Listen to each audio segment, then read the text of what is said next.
So when we think about us, we are mind, we are body, and we are spirit. And that spirit part of us, our spirit man, that is the part that's eternal. That is the part that will last forever.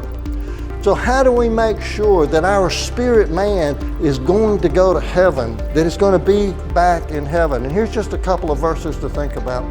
This is right at the end of the Bible. Jesus like making a plea one last time. Guys, this is what you need to do. This is what you need to think about. Revelation chapter 21, verse 6. And then Jesus said to me, John, it is done. I am the Alpha and the Omega, the beginning and the end. And I will give to the person who is thirsting, who is present active participle, who is earnestly longs for, who is continuously thirsting for me. And I added that in there. He's continuously thirsting for spiritual things from the spring of the water of life. And he's talking about everlasting life there. And I'm going to give it to you freely. I'm going to just give it to you. If you are thirsting for me, I'm going to give you this everlasting life.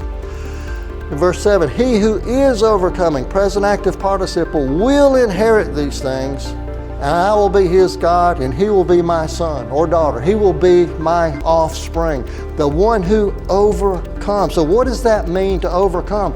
I believe most basically it means to resist the trickery of Satan.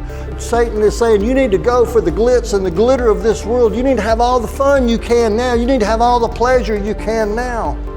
The person who overcomes is the person who chooses to believe and follow Jesus. In fact, Jesus put it this way in John chapter 17, verse 3. He said, this is eternal life. First of all, that they may know you, the only true God, and that they may know Jesus Christ, whom you have sent. They may know that you sent me, Father, down to earth. In verse 6, I have made your name known to them. I have manifested your name to the men, to the anthropos, to the people whom you gave me out of the world. They were yours, and you gave them to me. And they have, here's what overcomers do. They have kept your word. They have guarded it. They have protected it. They have observed it. So this is the definition of the overcomers. The overcomers know God. The overcomers believe in Jesus, and they believe that the Father sent Jesus from heaven down to earth, and the overcomers keep his word. And if you don't do these things, then Jesus gives us a warning in verse 8, Revelation 21, verse 8.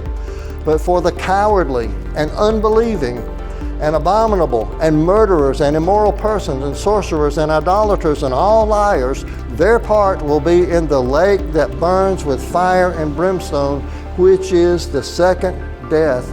And each one of us chooses whether or not we're going to be an overcomer or not.